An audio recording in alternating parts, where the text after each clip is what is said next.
Hello friends, welcome to our channel. आज हमारा topic है कनेक्टिव टिश्यू। कनेक्टिव टिश्यू माने कौन? कनेक्टिव माने जे कनेक्ट करके रखुचे कहा जो टिश्यू माने आमर बॉडी रो सबु ऑर्गन मानन को कनेक्ट करके रखुछंदी परस्पर सहित हैला, से मान को कहते कनेक्टिव टिश्यू। तो आमर टिश्यू माने कनेक्टिव टिश्यू माने कौन देखिबा हैला। Connective tissue फिल्स the interspace between more specified elements. तो कनेक्टिव टिश्यू माने आम बॉडी रो निर्दिष्ट तत्व मानक मध्य थिबा इंटरस्पेस रे परिपूर्ण होई रही थांती। जेमिति आम देखिथिले जे एपिथेलियल टिश्यू रो सेल माने बहुत लागी लागी करी पाखे पाखे हेकी थांती, किंतु कनेक्टिव टिश्यू रो सेल माने बहुत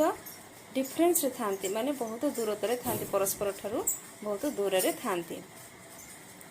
आउ से लिखा है connective tissue फिल्स the interspace between more specified elements. तो आमर कनेक्टिव टिश्यू माने आम बॉडी रो निर्दिष्ट तत्व मानक मध्य थिबा इंटरस्पेस रे परिपूर्ण होई रही थांती हैला। तो दीटा सेल मानकर मध्य रे जो संयोग स्थापन करंती, दीटा सेल मानक मध्य जो संयोग स्थापन करंती से माने हेले हमर कनेक्टिव टिश्यू हैला। सेल मानक नेकी हमर कनेक्टिव टिश्यू तैयारी हेछि। जेमिति तमे देखिबो जे आमे गोटे घर बनेबा हैला। तो घर बनेया कहले आमे कोन कहछु, इटा सीमेंट ए सब नेकी आमे गोटे काथटे आमे तैयारी करबा। कि खाली तो इटा मान को लेकिन ठिया कर देले, जोड़ी की ठिया कर देले खाली कांथटा हो जानी, किंतु से मानको जोड़िबा पय कोन दरकार, हमको सीमेंट दरकार आवश्यक पड़ी थाए हैला। जदि आमे सीमेंट रे ताको जोड़िबा तेबे हमर कांथटा बहुत मजबूत हबो आ से गोटे निर्दिष्ट शेप दे परिबो,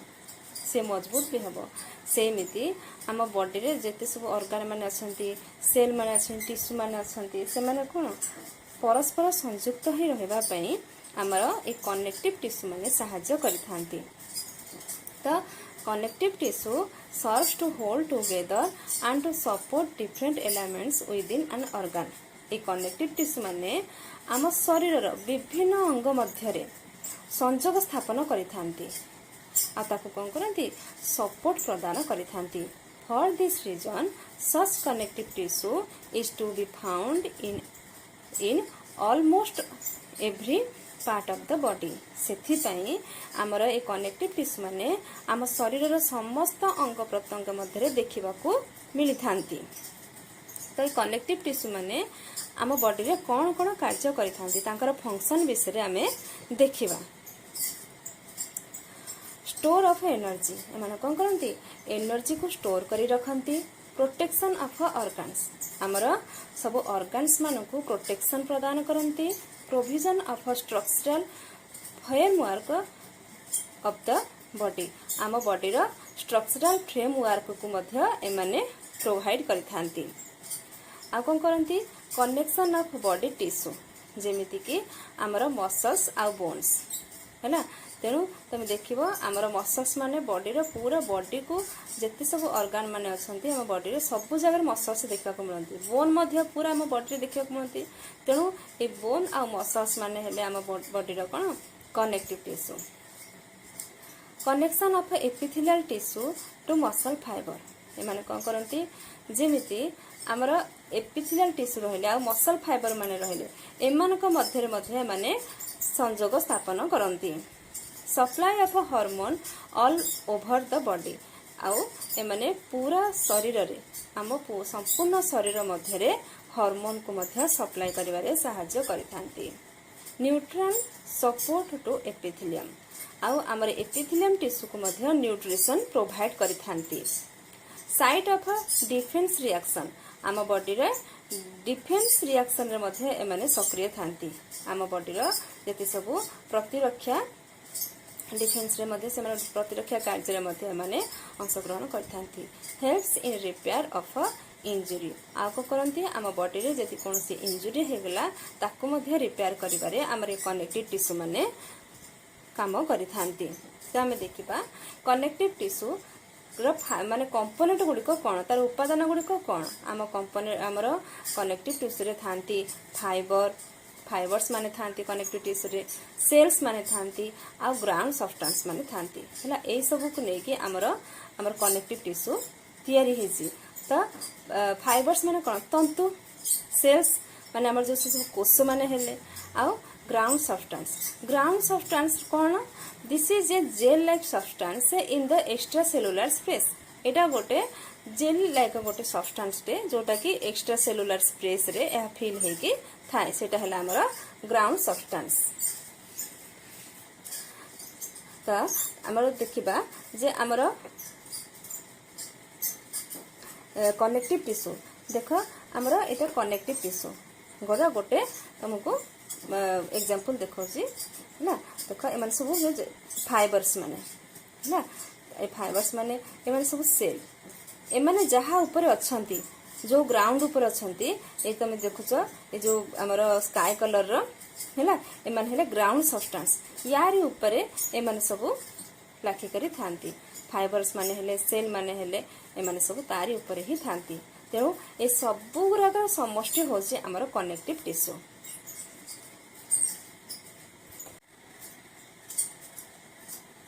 प्रथमे आमे देखिबा फाइबर्स माने कौन तो most conspicuous component of a connective tissue are the fibres within it तो कनेक्टिव टिश्यू रो विशिष्ट उपादान माने हेले हमर फाइबर से माने केते प्रकार रो मेनली माने तीन प्रकार फाइबर हमर कनेक्टिव टिश्यू रे देखिबा को मिले गोटे हला कोलाजेन फाइबर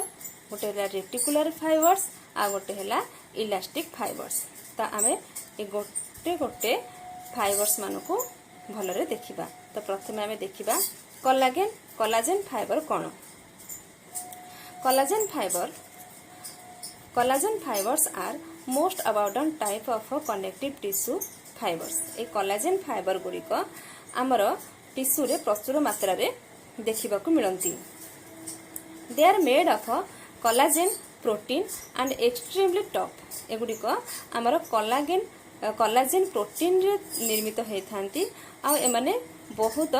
टाण थांती with the light microscope collagen fibres are seen in bundles जदि आमे माइक्रोस्कोप तले नेकी यदि कोलाजेन फाइबर को देखिबा तेबे एमाने सब तुमको बंडल आकार रे देखिबा को मिलिबे बंडल आकार रे तुमको देखिबा को मिलिबे देखो एमाने सब बंडल रे अछंती हैला एमाने सब बंडल रे अछंती जदि आमे माइक्रोस्कोप तले नेकी देखिबा एमाने सब एमती बंडल रे देखा जिबे the bundles may be straight आ एमाने कोन करंती एमाने स्ट्रेट हेके थांती ए बंडल्स माने तापर हमें देखिबा reticular fibre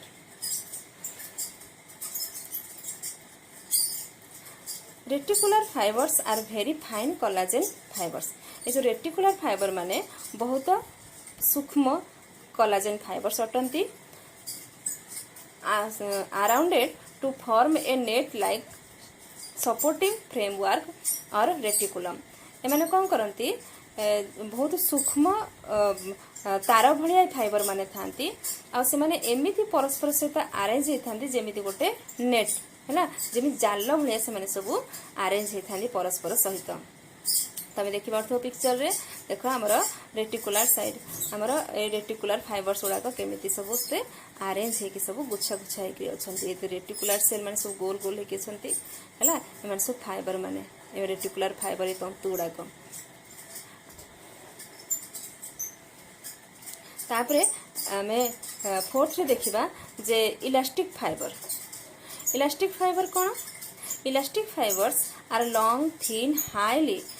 रिफ्लेक्टिकल cylindrical threads or flat ribbons ये जो हमारे इलास्टिक फाइबर गुड़िक बहुत सूक्ष्म थांती लंबा थांती पतला थांती आ एमानक पाखरे बेसी हाईली रिफ्लेक्टिकल सिलिंड्रिकल एमाने बहुत माने गोल गोल थ्रेड भलिया थांती जेमति सूता भलिया किंतु सेमानक पाखरे रिफ्लेक्शन पावर थाए बहुत से माने रिफ्लेक्ट कर थांती माने थ्रेड लाइक थांती सूता भलिया देखो एमती सूता भलिया जेमति तुम पिक्चर देखि पड़छो एमती सूता भलिया थांती सिलिंड्रिकल माने गोल गोल के हमर सूता भलिया थांती थ्रेड लाइक आउ मध्य से माने फ्लैट रिबन भलिया मध्य देखांती आ से माने फ्लैट माने चपटा चपटा रिबन आकार रे मध्य रिबन भलिया मध्य देखा जाई थांती हमर ए इलास्टिक फाइबर माने आ माने भलरे सुस्पष्ट हे पारि थांती भलरे देखा जाई थांती These rich tissues rich in elastic fibers appear yellow in fresh state तो टिश्यू माने पाखरे इलास्टिक पावर थाए हैला पाखरे बहुत इलास्टिक पावर थाए आ माने येलो आ इन फ्रेश स्टेट माने माने देखिबा को हळदिया मध्ये थांती आ मध्ये टिके मांस कलर माने ये रेडिश टिके पिंक टाइप रे मध्ये माने देखिबा को मिलंती ए टिश्यू माने हैला so they are also called as a yellow fibre जेहेतु से टिके हळदिया आंसर देखिबा को मिलंती सेति पे तांको मध्ये हमर येलो फाइबर बोली मध्ये तांको कहा जाय these are composed of elastin ए माने ए इलास्टिन द्वारा ही तयारी हे छंती हैला हमर ए इलास्टिक पावर हमर इलास्टिक फाइबर गुडी को हमर इलास्टिन रु निर्मित हे छंती तापरे हमर फाइबर तिको देखिले एथरा हम देखिबा सेल तो हमर केते प्रकार सेल अछंती हमर कनेक्टिव टिश्यू रे हमर connective tissue various types of cell are present in the connective tissue माने विभिन्न प्रकार सेल को नेकी हमर कनेक्टिव टिश्यू तयारी हिछंती जेमिति कि हमर फाइब्रोब्लास्ट सेल एरा मोस्ट नंबर रे थांती ए फाइब्रोब्लास्ट सेल माने अधिक मात्रा रे देखिबा को मिलंती आउ तापरे देखिबा हमर macrophages fat cell mast cell आ ल्यूकोसाइड ए पांच प्रकार सेल माने हमर कनेक्टिव टिश्यू रे मुख्यतः थांती तो प्रथमे हमें देखिबा fibroblast cell these cells are occur in large number in the connective tissue ए माने हमर कनेक्टिव टिश्यू रे प्रचुर मात्रा रे देखिबा को मिलंती ए फाइब्रोब्लास्ट सेल माने These are responsible for the production of fibers and the ground substance ए माने कौन करंती हमर ग्राउंड सब्सटेंस हमर जो ग्राउंड सब्सटेंस को तयारी करबा पे आ फाइबर को तयारी करबा पे माने रेस्पोंसिबल थांती these are large flat and branching cells एगुडी को बहुत बड़ बड़ थांती है ना माने बहुत बड़ बड़ थांती माने ब्रांचिंग सेल माने सब शाखा बाहरी थाए सब बड़ी की branching cells and also spindle shape माने स्पाइंडल शेप रो मध्ये थांती एक्टिव इन टिश्यू रिपेयर ए मानकर फंक्शन हैला ए माने टिश्यू रिपेयर पई ए माने सक्रिय हे थांती हमर फाइब्रोब्लास्ट सेल माने आ सेकेंडली हैला हमर माइक्रोफेजेस कोन they are also called as histiocytes ए माइक्रोफेजेस को हमर हिस्टोसाइट्स मध्ये कहंती seen in highly vascular area हमर भास्कुलर एरिया मानकरे एहा देखा जाई थांती दीज आर टू टाइप्स ए माने मुख्यतः दुई प्रकार fixed macrophages and free macrophages important part of the body defence mechanism एमानकर इम्पोर्टेंट पार्ट कोन इम्पोर्टेंट काम हैला हमर बॉडी रे डिफेंस मेकानिज्म रे सुरक्षा प्रतिरक्षा काम एमानकर मेनली थाए हम बॉडी को सुरक्षा प्रदान करबा डिफेंस देबा आ this cells are actively phagocytic and engulfing cells आ ई सेल माने बहुत फैगोटिक थांती इनग्लफिंग थांती जेंति बैक्टीरिया वायरस को माने किल करबा पे माने सक्रिय थांती हमर देख ए जो माइक्रोफेजेस रो स्ट्रक्चर टा तापरे हमें देखिबा फाइब्रोब्लास्ट सेल फास्ट सेल तो फास्ट सेल कोन fat cells are large cells seen in groups ए जो फास्ट सेल माने देखिबा को बहुत बड़ थांती माने ग्रुप रे देखा जाय थांती when seen in large group जेतबे ए माने बहुत बड़ ग्रुप रे देखा जाय थांती the tissue is called as an adipose tissue जेतेबेले माने बड़ ग्रुप रे देखा जाय थांती सेतेबेले माने को एडिपोज टिश्यू बोली मध्ये कुहा जाय थाए फैट सेल को एडिपोज टिश्यू बोली मध्ये कुहा जाय थाए each cells has a large glistening droplet of fat surrounded by a thin rim of cytoplasm प्रत्येक कोष रे हैला हमर प्रत्येक कोष रे चमकदार बुंदा भली थांती जो माने कि साइटोप्लाज्म रे एक पतला रिम तयारी करि थांती the cells has large glistening droplets of fat surrounded by a thin rim of cytoplasm तेणु हमर प्रत्येक सेल एई फैट सेल रो प्रत्येक सेल रे हमर फैट माने एक चमकदार बुंदा भली थांती तमे देख सब चमकदार बुंदा भली थांती जो मानकर चारिपटे साइटोप्लाज्म माने घेरिकी रही थांती। Nucleus is pushed to one side and it is flattened आ न्यूक्लियस माने गोटे साइड को से ठेली हो जाती तमे देख एम न्यूक्लियस माने गोटे वन साइड को सब ठेली हो जाती मझे ना था कि वन साइड को चली जाती आगुड़िक फ्लैटेड फ्लैटेड होती।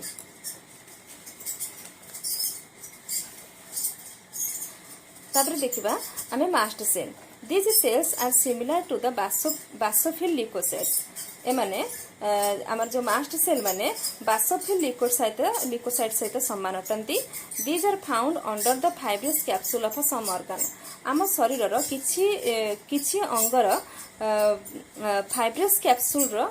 तले माने देखा मिलती जेमिति कि आमर लिभर आउ स्प्लीन रो है तार फाइब्रस कैप्सूल अंडर देखा मिलती। एमानकर फंक्शन है एमानकर इम्पोर्टाट रोल है इम्यूनि सिस्टम आमर इम्यूनि सिस्टम रे माने मेन रोल करिथांती आम बॉडीर। तापरे देखिबा ल्यूकोसाइट्स कौन white blood cells are normally found in small numbers in healthy connective tissue तो आमर श्वेत रक्त कणिका माने तो यही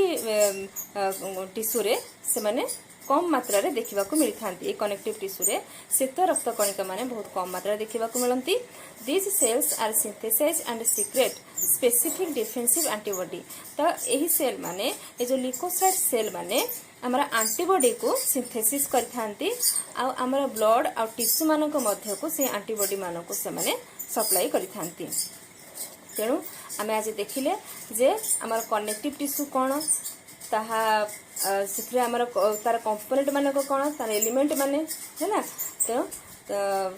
से मानकर केते प्रकार से फाइबर थांती सेल माने थांती ग्राउंड सब्सटेंस कौन तार फंक्शन कौन ए सब आमे आज देखिले कनेक्टिव टिश्यू है ना तो आमे फाइबर्स मान को देखिले है ना आमर कनेक्टिव टिश्यू रे केते प्रकार फाइबर थांती पुणी सेल माने देखिले पुणी ग्राउंड सब्सटेंस को मध्य आमे देखिले तो आमर 3 प्रकार फाइबर अच्छी आम कनेक्टिव टिश्यू रे आ 5 प्रकार सेल अच्छी आ ग्राउंड सब्सटेंस उपर माने सब थांती। तेणु आमर आज कनेक्टिव टिश्यू आमे टिके हिंट्स देखिले आगु को आहरी आमे देखिबा कनेक्टिव टिश्यू केते पार्ट अच्छी है ना तार डिविजन गुड़ा को आमे सब देखिबा आ गोटे चैप्टर रे। तेणु एतिक रहिली थैंक यू।